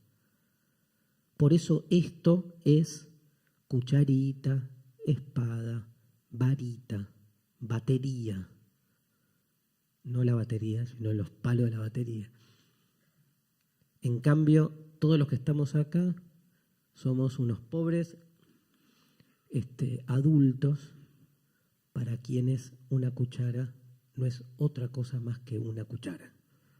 Y estamos condenados a que cada cosa sea solo una cosa. El juego disrumpe. El juego le quita seriedad a toda una estructuración de sentido de las cosas que nosotros consideramos fundamentales para la buena vida. O sea, no dice lo de la cucharita, ¿no? El libro. Dice juega. Pero uno piensa, ¿no? ¿Por qué? ¿Por qué el niño? Y es obviamente una figura muy incomprendida. Comparte, les diría, incluso con la filosofía, ese lugar de incomprensión. Y por eso es colocado el niño y el juego en un lugar absolutamente dominable. Digo, a los niños no se los encierra, no son peligrosos, ¿sí? No son delincuentes. Delinquere significa, en latín, faltar, le falta algo. No se olviden que la palabra delinquir significa falta en el sentido de cometer una falta, pero en el sentido propio de la idea de carencia. La asociación entre delincuencia y carencia es una relación fundamental, filosóficamente hablando. Entonces, el niño es un ser digamos, que se lo coloca en ese lugar así como de, digamos, de una dominación que no hace falta apresarlo. Su peligro es trabajado desde otro lugar. No se los manda a la cárcel, se los manda a la escuela. Y entonces se termina su peligro, ¿no? Digamos, al niño se le dice infante, término que etimológicamente significa sin voz. Foné, de ahí viene fancia, que es voz. O sea, los niños no tienen voz, porque la voz está asociada al logos, a la conciencia, a la racionalidad. Y entonces nadie puede tomarse en serio a un niño, porque lo que dicen no es racional. En esa increíble asociación entre la voz y la racionalidad que solo se da en el adulto a partir de cierta edad. Mirá si no van a tener voz los chicos, mirá si no van a tener racionalidad. Tienen otra, pero el tema siempre es ese otro, al que es mejor domesticarlo, normalizarlo. Y el niño te está todo el tiempo asusando, cuestionando, y la mejor manera de poder sacarte de encima esa presión es con esta domesticación puesta en el lugar de la ingenuidad, la ternura y la simpatía. Ay, mira qué lindo las cosas que dice. Sí, que sos un pelotudo. ¿Dónde aprendiste esa palabra? En la tele, ¿no? ¿De dónde sale la tele? ¿La hicimos los niños? No. O sea, este lugar del niño aparece entonces en el Zaratustra como un advenimiento del superhombre. El niño tiene algo de lo que es la filosofía superadora, entre comillas, del superhombre. Ahí tienen una lógica que no es A o no A, es romper ese binario. O sea, cuando vos al niño le propones y le decís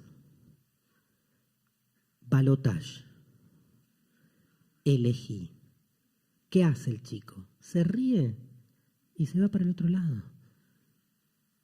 Ya te dice nada, ni siquiera te putea, ni siquiera dice, lo elijo un comino. O sea, no. Y uno no hace otra cosa que vivir de balotaje en balotaje, ¿no? ¿Qué elijo? ¿Qué tengo que elegir? ¿Cómo es? ¿Así, asá? ¿Con vos, sin vos? ¿Milanesa? ¿Fideos? O sea, el eterno retorno, otra temática clave que aparece en el Zaratustra. ¿Qué es el eterno retorno? Es uno de los conceptos más complejos en Nietzsche porque uno lo toma lineal, ¿no? Hay interpretaciones varias acerca de lo que significa y lo que de algún modo propone la idea del eterno retorno. ¿A qué apunta la idea de eterno retorno? Ay, me olvidé de algo, perdón. Me olvidé de algo. El Zaratustra tiene un subtítulo. ¿Alguien sabe cómo es el subtítulo del Zaratustra?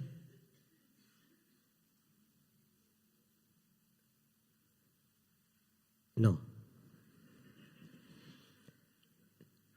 Ya está googleado, ya, en este tiempo. El subtítulo dice, un libro para todos y para nadie. Un libro para todos y para nadie. Es un libro para todos porque es un libro que evidentemente apunta a una transformación del colectivo entero, de la humanidad entera. Y es un libro para nadie porque al transformarnos, esto que somos mutará, digamos. Y es un libro para nadie porque ninguno de nosotros todavía, piénsenlo al revés, sino pasamos a la etapa siguiente. Pero esta idea de un libro para todos y para nadie también es provocativa. De nuevo, el trabajo textual provocativo, en este caso en el subtítulo. El eterno retorno. Estamos acostumbrados a una concepción del tiempo. Si yo les dijera, Nietzsche propone el eterno retorno de lo mismo, uno dice, ¿pero qué? ¿Hace física también? O sea, ¿cómo habla del tiempo? ¿Cómo se pone a hablar de cómo es el tiempo? Aparte, no nos cierra. O sea, lo primero que uno dice es una metáfora. Bien, es una metáfora, yo creo lo mismo, porque todo es metáfora en Nietzsche. Ahora, ¿con qué objetivo? Yo creo que hay dos objetivos, uno más ontológico y otro más ético. Pero tratemos de entender la idea del eterno retorno. ¿Qué sería la idea del eterno retorno? ¿Vieron el día de la marmota? Levante la mano quien vio el día de la marmota. Mirá, bastantes. Tarea para el hogar, no sé si está en Netflix, no creo. En castellano hay un título pedorro que le han puesto que es como Hechizo de tiempo, o una cosa así, por si la van a buscar. Se llama El Día de la Marmota y es un pobre meteorólogo, muy choto, climatólogo, muy soberbio y mala onda, que tiene que ir a un pueblo que él odia, donde hay un rito pedorro, como todo rito, que es agarrar a una marmota y si la marmota mete el hocico para un lado o mete para el otro, la primavera va a ser más larga o más corta, cosa que no le importa a nadie, pero que es como una especie de festividad. Bueno, nosotros festejamos la Navidad, así que es lo mismo. Y entonces, digamos, el climatólogo va ahí con la televisión y odia y todo lo que le pasa ese día que tiene que hacer esa nota, está todo mal, mete la pata dentro del hielo, lo asalta un vendedor de seguros, que era amigo de él de la infancia, se quiere levantar a una chica y la chica le pega un cachetazo. O sea, todo mal le va. Todo el mundo le habla y él odia a todo el mundo. Bill Murray, ¿no? O sea, nadie como él haciendo ese papel. Y entonces se duerme a la noche. No, entonces se vuelve a la casa totalmente contento, que se puede ir de ahí. Cuando se está yendo, la ruta está taponada por la nieve y tiene que volver y dormir en el pueblo que él odia. Se duerme y a la mañana siguiente, cuando se despierta, me acuerdo de la canción, aparece una canción que era la misma que lo despertó la noche anterior y se empieza a dar cuenta que todo lo que está viviendo el día siguiente es exactamente lo mismo que vivió el día anterior. Y se vuelve loco, porque no puede creer. Y le agarra a la gente y le dice, pero esto pasó ayer. Y lo miran como... Termina ese día, él trata como cree que es todo un sueño, quiere salirse y al tercer día le pasa lo mismo. Casi 2 años está condenado a vivir el mismo día. ¿Saben por qué sé que son casi 2 años? Porque, nada, en ciertas situaciones que no vale la pena especificar, me tomé el trabajo de contar cuántos supuestamente fueron los días que pasaron por distintas señales que habían en la película. Y bueno, yo estaba muy al pedo, evidentemente, pero llegué a la conclusión, junto con un agente, que eran 2 años. Ahora, en esos 2 años el tipo va cambiando, porque va repitiendo lo mismo y al repetir lo mismo, de algún modo va transformando su propia conducta. Si vos sabés que a la mañana va a sonar siempre la misma música, o el café siempre va a estar caliente, te relacionás distinto con eso. ¿Por qué? Porque prevés. Más después de 2 años. Donde todos los días piensen que este día de hoy, por ejemplo, ¿recuerdan cómo empezó? Piensen si están condenados a repetir siempre este mismo día. Nos vamos a ver siempre acá, todos los días. Está bueno, podríamos estar en... Igual podría haber sido nada. O sea, ¿cómo debería ser el día que me gustaría que se repitiese eternamente? Y eso es lo que propone Nietzsche en realidad. La teoría del eterno retorno de lo mismo no es como una descripción del funcionamiento del tiempo. Es al revés, es como una propuesta ética. Casi una advertencia, casi como una proclama. El peso más pesado, dice Nietzsche. Me corro un poco de del Zaratustra y me voy, como siempre, a la Gaia Ciencia, que fue escrito en paralelo y que comparten mucho. ¿Qué pasaría si de día o de noche un demonio te siguiese una vez a la más solitaria de tus soledades y te dijese lo siguiente? Esta vida, tal como tú la vives actualmente, tal como tú la has vivido, ¿será necesario que la revivas todavía una vez, una cantidad innumerable de veces, y no habrá en ella nada nuevo? Al contrario, es forzoso que cada dolor y cada alegría, cada pensamiento y cada suspiro, todo lo infinitamente grande y lo infinitamente pequeño de tu vida retornen para ti, y todo en la misma sucesión y el mismo orden. Y también esta araña, y este claro de luna entre los árboles, y también este instante, y también yo mismo. El eterno arenal de la existencia retornará siempre de nuevo, y tú con él, polvo del polvo. Si así fuera, ¿no te echarías al suelo rechinando los dientes y maldecirías al demonio por hablarte así? ¿O al revés? ¿No pensarías que has vivido ya un instante prodigioso en que le responderías: gracias, tú eres un Dios, pues jamás he oído cosa tan divina? ¿Qué harías? ¿Putearías o agradecerías? ¿No? Es como la pregunta. Si este pensamiento se hiciese dueño de ti tal como eres, y acá está la clave, te transformaría. Quizás, dice siempre Nietzsche, pero quizás te anonadaría también. O te emanciparía, o te transformaría, o te dejaría hecho un pelotudo, básicamente.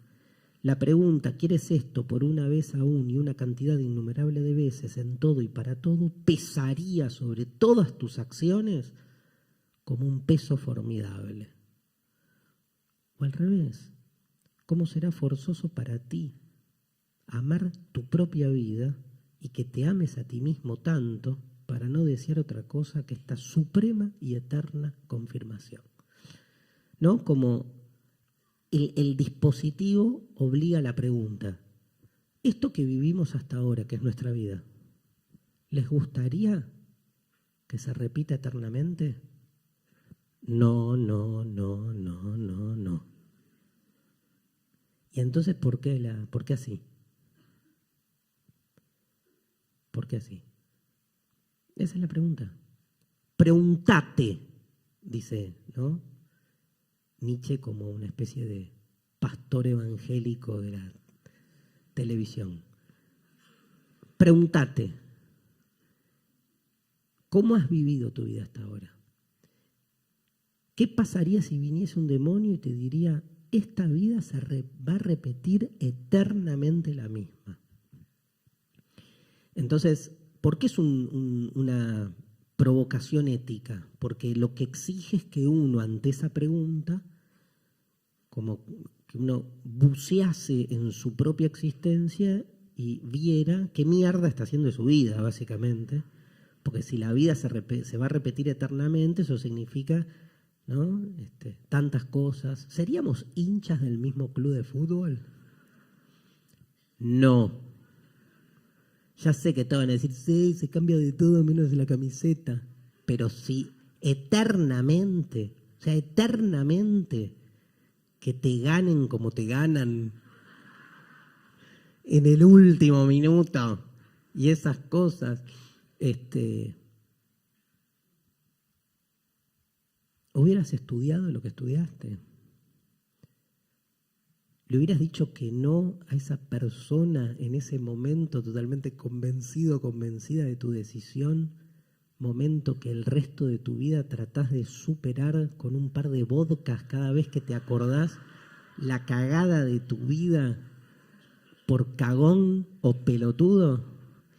Bueno, no escribe así Nietzsche, pero digamos, a eso conduce el eterno retorno a lo mismo. Hay un libro hermosísimo de Milán Kundera que se llama La insoportable levedad del ser, que empieza con este texto, en el libro, ¿no? En la película no está. Está buena la película también, pero el libro Kundera retoma esta idea, ¿no? Y de hecho se trata también de decisiones vinculares. Uno lo lleva a lo vincular, pero más allá de lo vincular, decisiones que se toman en función de esta propuesta. Otra idea que aparece fuertemente en el texto, les dije, era el eterno retorno, el superhombre del que ya hablamos. Otra idea fuerte tiene que ver con la muerte de Dios. La muerte de Dios también aparece, como les contaba antes, narrada en la Gaia Ciencia, en el parágrafo 125, pero acá en este texto aparecen repetidamente la imagen de Dios. De hecho hay toda una parodia incluso a las tablas. Hay un texto, tal vez uno de los textos más lindos de Zaratustra, que se llama De las viejas y nuevas tablas, donde hay una propuesta como de destruir los viejos 10 mandamientos por nuevas tablas de la ley. Todo el tiempo está esta como imbricación a la trasvaloración de todos los valores, ¿no? Pero el tema de la muerte de Dios es muy interesante cómo lo trabaja acá Nietzsche, porque no es lineal tampoco. O sea, veamos un poco de qué se trata y qué es la muerte de Dios, pero antes les quiero dar algunos ejemplos. Por ejemplo, dice en un momento, en la primera parte, tiene una de las frases que a mí más me gusta de Nietzsche, que es: nunca podría creer en un Dios que no sepa bailar. Entonces, no es un ateo. No dice, no creo en Dios. Dice, nunca podría creer en un Dios, o sea que es un hecho que está buscando creer en un Dios. El loco, cuando anuncia la muerte de Dios, lo está buscando. Si recuerdan ese texto, el loco dice, busco a Dios, lo está buscando. Como el papa jubilado que está buscando un centro. Él busca un Dios, pero bueno, no lo encuentra porque el viejo Dios, el Dios de la tradición, murió. Ese viejo Dios de la tradición evidentemente no bailaba, porque se baila con el cuerpo, y Dios no era cuerpo. Entonces, en el medio de un texto, aparte de lo que tiene el Zaratustra es eso, ustedes lo van a empezar a leer, y en el medio de un discurso donde el 90% de las cosas que leyeron no les dice nada, aparece un renglón, como este. Nunca creería en un Dios que no sabe bailar. Y vos mirás para arriba y para abajo del texto y hasta no hay... Pero decís, me encantó haber leído para llegar acá, ¿no? Y aparte hay que llegar ahí, porque aunque no haya una hilación lógica, hay una hilación retórica que hace que se llegue a ese lugar. Pero también hay uno de los momentos para mí fundamentales para entender la idea de muerte de Dios en Nietzsche, que Nietzsche hace en la tercera parte, en un texto que se llama De los apóstatas o los renegados, dice en un momento que esta idea que trabajamos también en Desencajados, dice Nietzsche que cuando un Dios se creyó el único, el resto de los dioses se murieron de risa. O sea, esta idea de que el monoteísmo es causante de muchos problemas, pero más allá de la idea misma de Dios, esta especie de provocación de que en realidad no hay un Dios sino muchos, uno de ellos más soberbio, tal vez el que creamos nosotros, se creyó que era el único, como nosotros que nos creemos la especie, ¿no? Y este Dios que se creyó el único se enfrentó a todos los demás que lo miraban como qué tarado, y se empezaron a reír. Se rieron tanto de este estúpido que se creía el único, que se murieron. Y entonces quedó uno y vino y creó esto. O sea, todo fruto de un gran error, ¿no? Pero es interesante porque hasta en la expresión cotidiana, me muero de risa, se soslaya la muerte. Y en realidad hay una muerte, porque hay un Dios que es el que quedó, el que creamos, ¿no? pero que quedó en la narrativa como idea de lo absoluto. También es cómo trabaja estas figuras. ¿Qué es la muerte de Dios? Ustedes, a ver, hay dos interpretaciones. Una es más ligado a lo religioso y la otra está más ligado a la filosofía.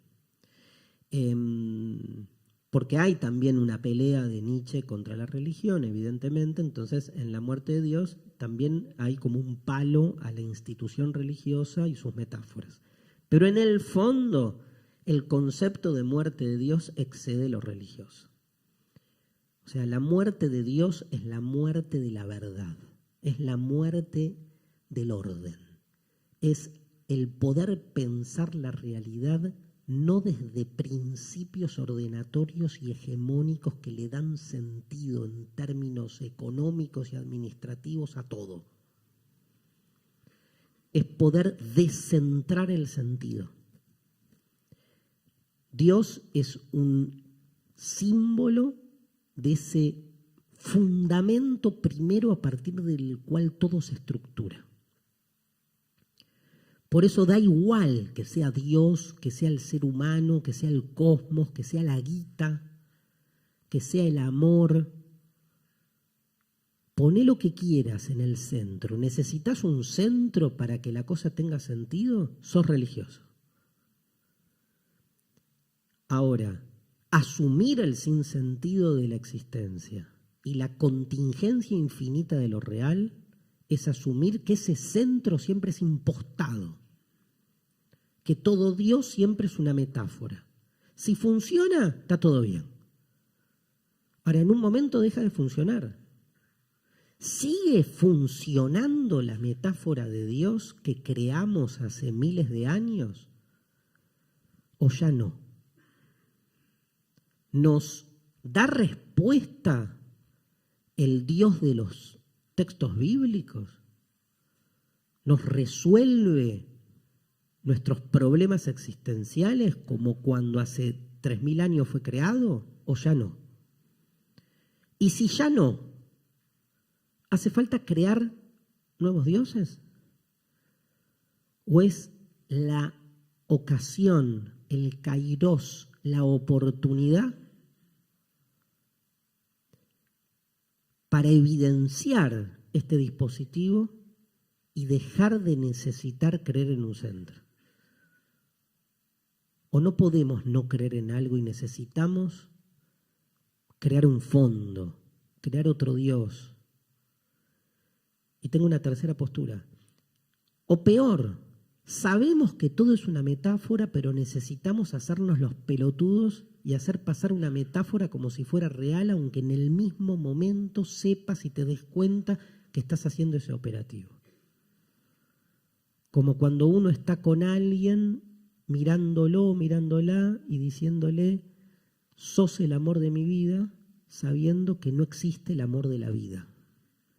Pero si no te haces el boludo con vos y con el otro y con el amor y con la vida, estás con el otro y decís, bueno, yo sé que en 4 años y 3 meses te voy a mirar y no voy a sentir un pomo.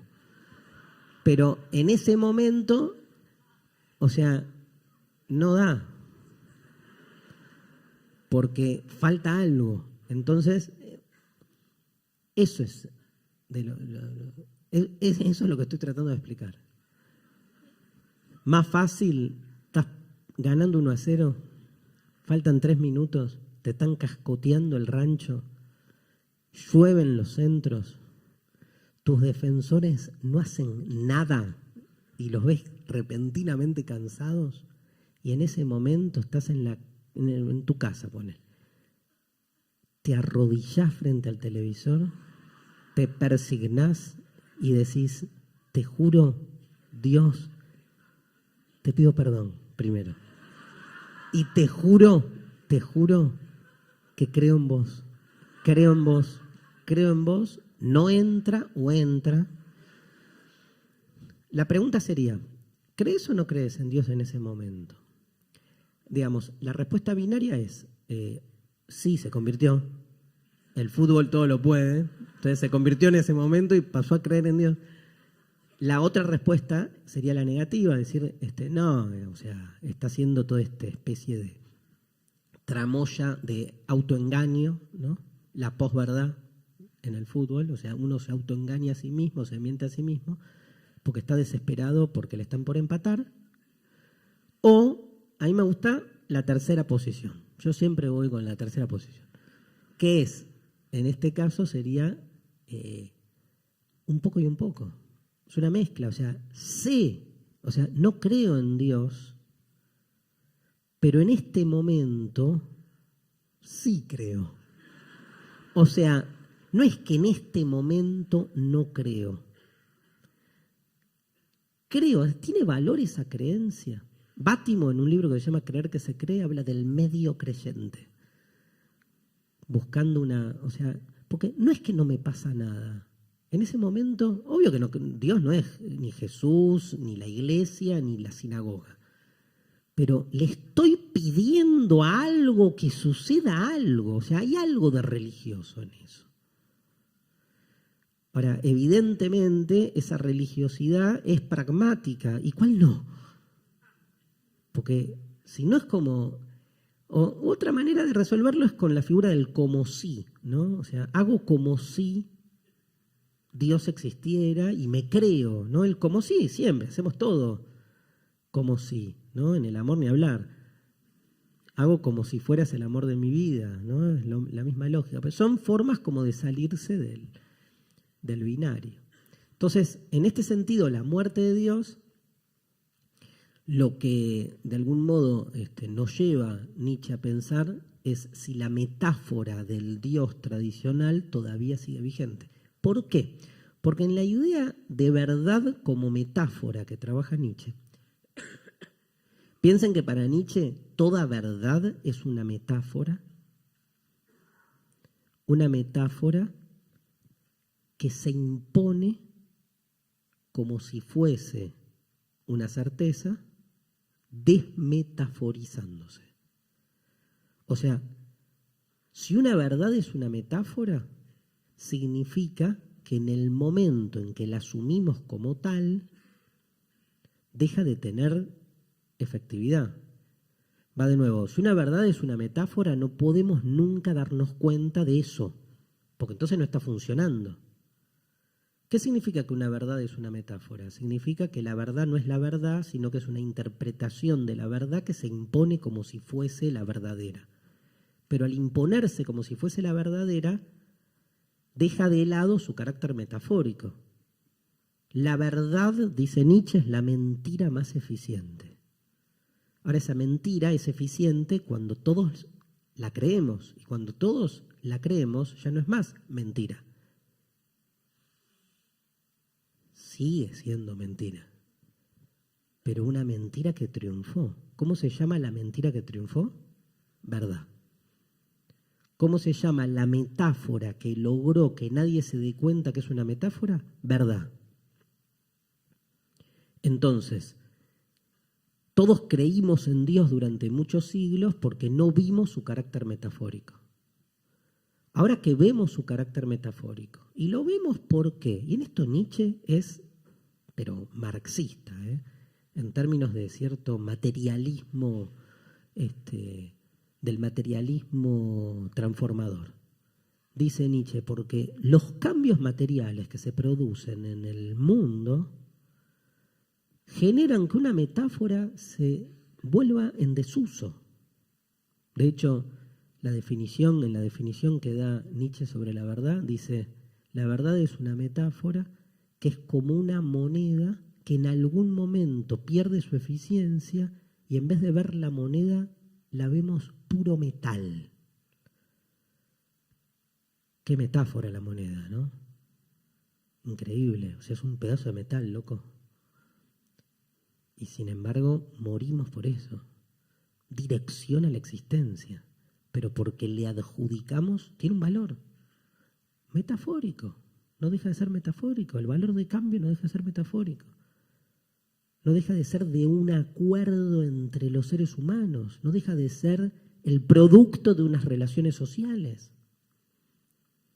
¿Quién dijo que es así? que la moneda intercambia esto por esto, fuerza de trabajo por salario o lo que fuera.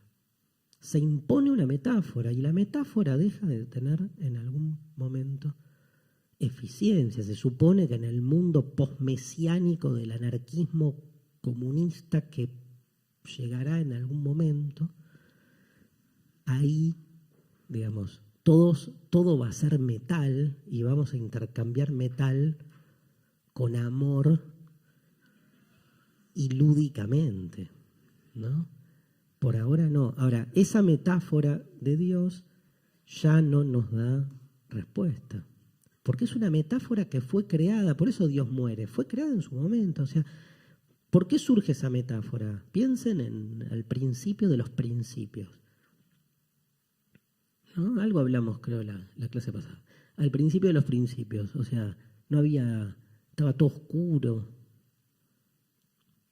La gente no podía explicar nada de lo que le pasaba. Fíjense cómo ese Dios bíblico tiene todas las características propias de la materialidad de la época.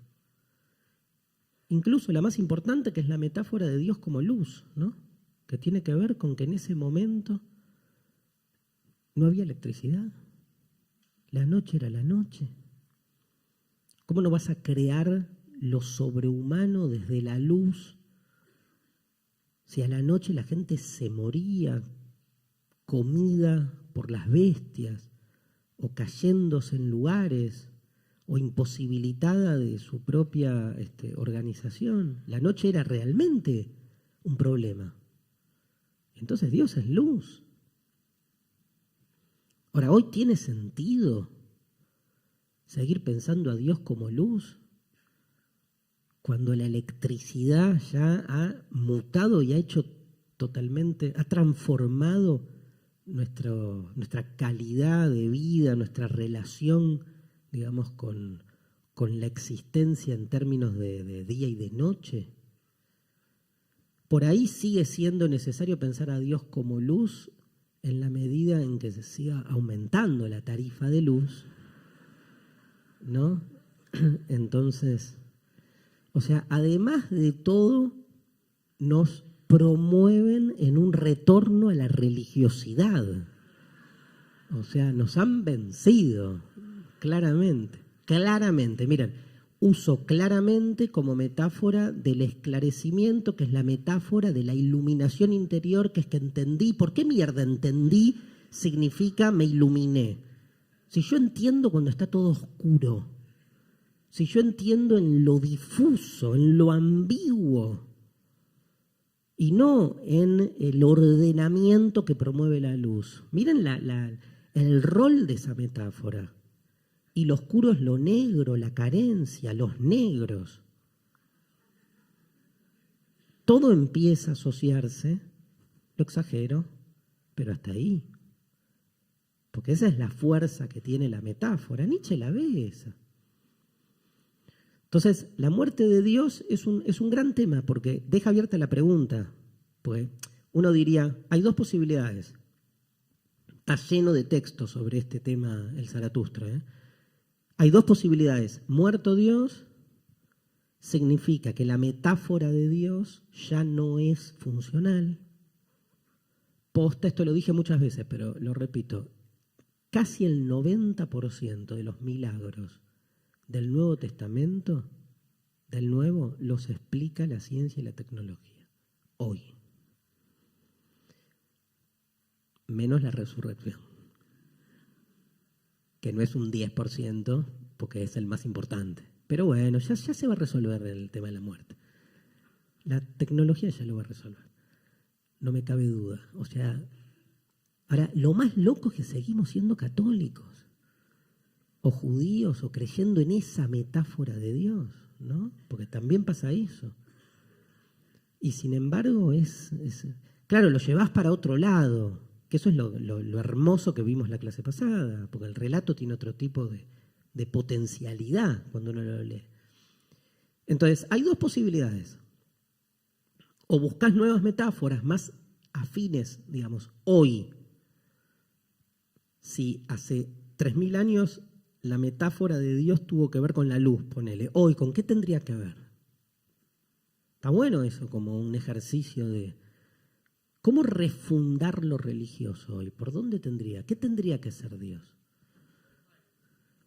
Bueno, ponele con el Wi-Fi y con la tecnología. Digo, ahí Dios, uno no lo pensaría al revés como el umbral de la conexión. O sea, ¿no sería Dios el que desconecta y no el que conecta?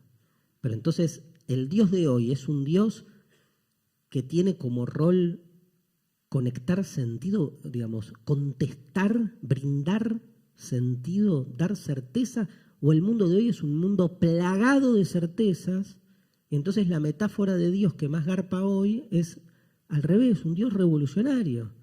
Es el que viene a insistir que la conexión absoluta no existe, que siempre falta algo igual, que todos los manuales de instrucciones que nos dan para operar en el mundo de hoy, en el fondo sucumben. Otra metafórica de lo divino. Un Dios que abre, no que cierra, por ejemplo. Pero eso ya es eso es Zaratustra, es empezar a pensar lo poshumano desde un lugar completamente diferente. La otra forma, que a mí me gusta más, es esto que les decía antes, es como se hace consciente el recurso. O sea, nos dimos cuenta que todo es metáfora, entonces ya está. No puedo seguir creyendo, no es que tengo que buscar una nueva metáfora, no, porque sé que estoy buscando mentirme a mí mismo. Y ya me miento a mí mismo en otros ámbitos, como para además mentirme a mí mismo sobre el origen y el porqué de las cosas, ¿no? Entonces es como empezar, ahí sí es cambiar el switch y asumir que va por otro lado. Voy terminando, ya es la hora, otros temas capitales que hay. Uno de ellos es la cuestión de la amistad. Está lleno, para Nietzsche la amistad es una relación de poder y está lleno de textos sobre la amistad, pero la clase que viene vamos a ver un texto de Derrida que se llama Políticas de la Amistad, que es un texto que está absolutamente basado en comentarios a textos de Nietzsche. Con lo cual vamos a retomar este tema y por eso no hablé de la amistad hoy, porque lo dejamos entero para la clase de Derrida, que es bellísimo. Y el otro tema del que no hablé, que tiene mucha presencia en el Zaratustra, que lo mencioné, voy a tratar de meterlo en alguna clase, seguramente en la de Preciado, la de Paul Beatriz Preciado, que es la cuestión animal. Zaratustra está lleno de animales, y lo animal también en este tránsito de lo humano hacia no se sabe dónde, representa lo animal una figura clave, ese animal que se supone que está fuera de nosotros, pero también adentro, ¿no? Esa frontera con lo animal que uno siempre coloca de modo exterior hasta que se da cuenta que hasta tradicionalmente siempre hablamos de nosotros mismos como animales racionales o animales políticos, y esa domesticación del otro animal se vuelve una domesticación de uno mismo. Temas que vamos a ver después, pero me parece que con esto hemos presentado el Zaratustra para que ustedes puedan acceder a él y lo lean. Muchísimas gracias a todos.